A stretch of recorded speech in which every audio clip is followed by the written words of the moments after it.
Čau, folk, ste Alenka tukaj, Eljan, mama tukaj, kakor hočete. Jaz nadaljujem z našimi grozljivimi, srhljivimi primeri iz Slovenije. Hitro bomo šli na video, tako kot sem rekla, ker to je drugi del in v bistvu sam nadaljujem od prejšnjič, tako da niti ne vem, kje bom ta res naredila, tako da gremo naprej na naslednje 3-4 primere.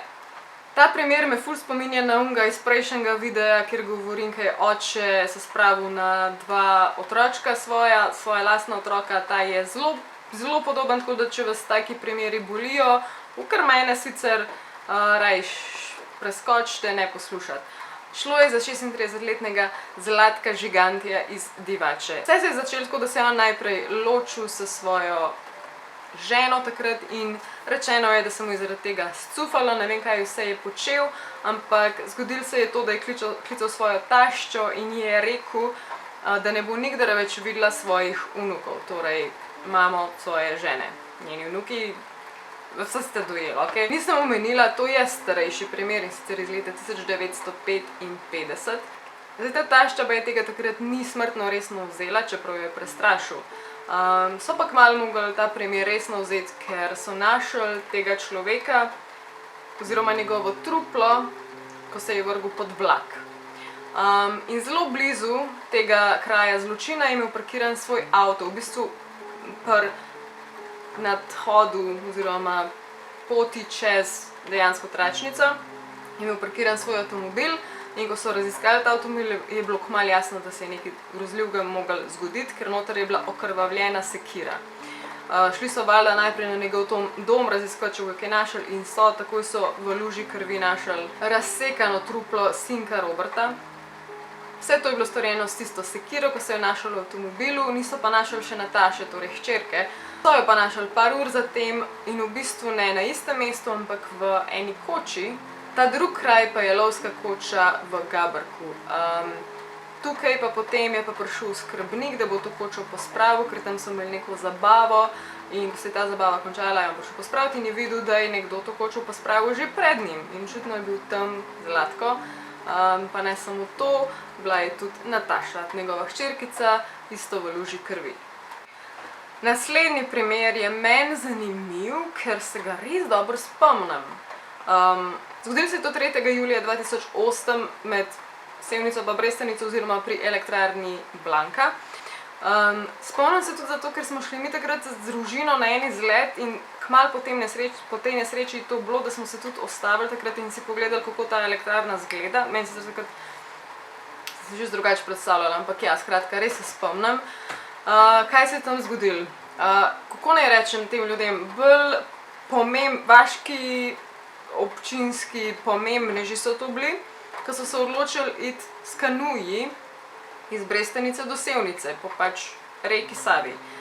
Dejansko se je tej odpravi reklo, ime je imela Zadnji spust po Savi. Če se ne motim, zaradi tega, ker so na novo gradili to elektrarno in poanta je bila, da odkar je ta elektrarna, tam ne smejo iti z kanuji, ker je nevarno. In tudi oni so imeli dejanski plan. Pred elektrarno gremo ven s čolni, čolne nesemo in gremo nazaj na vodo, ker tam je nevarno. Oni so se pač dobili, prej so šli nekaj popiti, zdaj ne vem koliko alkohola, mislim, da ni lih poudarek na tem, in potem so se spustili. Če se ne motim, so bili skupaj 4 čolni, od tega 3 navadni večji kanuji in zadaj še eden z motorjem, ki je bil bolj tisti, ki je imel pod kontrolo vse, če se ne motim. In zdaj tako, tisti, ki niste probali kanujev, vključno z mano, jaz se sam spomnim, da pa je težko jih upravljati, da ni to najbolj simpel stvar na svetu, da se hitro prekucne. To ni nekaj tako, kar raft gre na brzice, pač te stvari so nekako šibke. In tukaj je že prvi primer, ko so prišli do enega mosta, ki je šel čez reko in se en kanu noter zaletel, zabil in se je prelomil na pol. Njim ni bilo še nič. Oni so, mislim, hvala Bogu, oni so imeli srečo, vsi so lepo preplavili ven in so šli na breki naprej s kombijem. Sreča v bistvu. Sreča v nesreči, nesreča v sreči.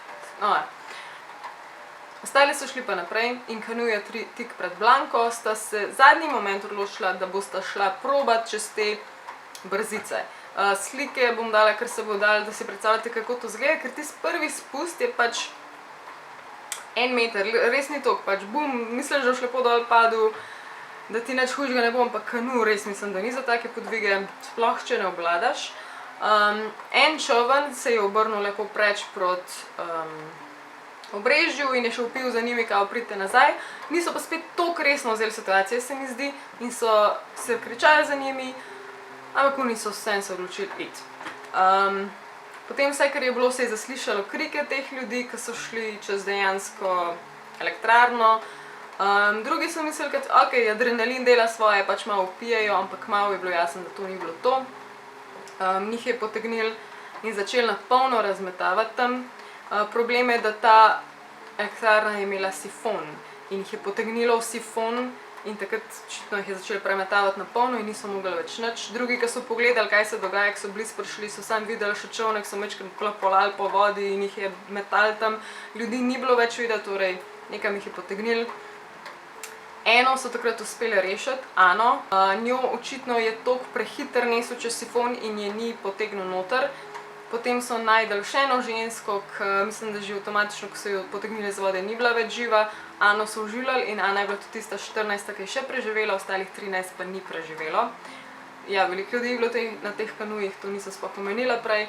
Našli so jih pa res po toliko obsežnih akcijah, iskalnih potapljačev, ljudi, vsega živega. Bilo jih je prek 1000, ki so res iskali in se ukvarjali s tem primerom. Logično, da najdejo vsa verjetno trupla. Mogli so na eni točki vodo spustiti. Nekaj časa tudi niso mogli dejansko iskati pogrešanih, ker je bila preveč razburkana voda, zaradi dežja, če se ne motim. So pa potem na vse zadnje tudi najdeli zadnjo truplo, če se ne motim, na Hrvaškem. Skratka, ja, preživela je tista Ana, ostalim pa ni uspelo. Tako da to je bila res tak tragičen primer dejanskega zadnjega spusta po Savi. In saj ni res, pa je, prišli smo do še zadnjega primera. V teh dveh delih pa bom pa videla, jih naredim več.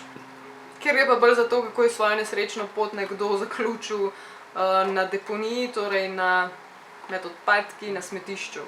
Tukaj je pomembno vlogo igra Robi Matuha, oseba, ki je v prvi vrsti zagrešila zločin, o katerem bomo govorili, in če se ne motim, je on že na prostosti, zaradi tega, ker je bil v prvi vrsti zadržan zaradi ekstremne, bila je zraven ekstremna neprištevnost, ker v tej zgodbi je vpletenih precej drog. Vse skupaj se je zgodilo aprila 2006 Žigu Kastrini. Ta Žiga je dejansko stanoval na poti na Fužinek, ker je ful blizu mene, ampak okej. To so bili ljudje, ki so se ukvarjali z drogo, in Žiga je bil 170 cm svetlolasi fant, ki je šel na obisk k temu Robiju in njegovi takratni izbranki, da si nekako, se pravi, ona sta vedno od Žiga kupovala neko drogo, ampak če nista imela denarja, v tem primeru sta to najprej mu ponudila za to avto v podobni vrednosti in potem je ta Žiga šel k njima, da zamenja avtomobil spet končno za denar. Prišlo je do spora med njimi, namreč avto naj bi bil udarjen ali nekaj takega in potem nekako izgubi na vrednosti in ja, prišlo je do prepira, do pretepa in tudi do te zadnje točke, kjer je Robi Žigata ubil do konca ubil do smrti, bravo Alenka, ubil ga je z utežmi, predvidevam, da utežmi za telovadbo. Pri tem aktu mu je pomagala takratna njegova izbranka, se pravi, je bila tudi ona takrat obtožena na nek zapor, na neko kazen, ampak veliko manj, ker je v bistvu samo zamolčala večinoma. Ona dva sta ga takrat dala v vrečo za smeti in sta ga pustila v kadi 3 ali 4 dni. In ko sta se končno vrnila, predvidevam, da je to že resno smrdelo, sta lahko, ok, nekaj morava narediti s tem končno, in sta. Vrgla sta ga v neko neke večje smeti in potem še čez nametala hrano, tako da se nekako von še zmer nekako razgubi, ampak jaz se mi te predstavljate, moram, koliko to smrdi. Jasno, kaj se je pa zgodilo, je very self-explanatory, pač peljali so vse skupaj in tudi truplo na deponijo in preden so oni ugotovili, kaj se je zgodilo, je bilo itak že prepozno, da bi šli truplo dejansko iskati in so ga pustili tam in še vedno je tam.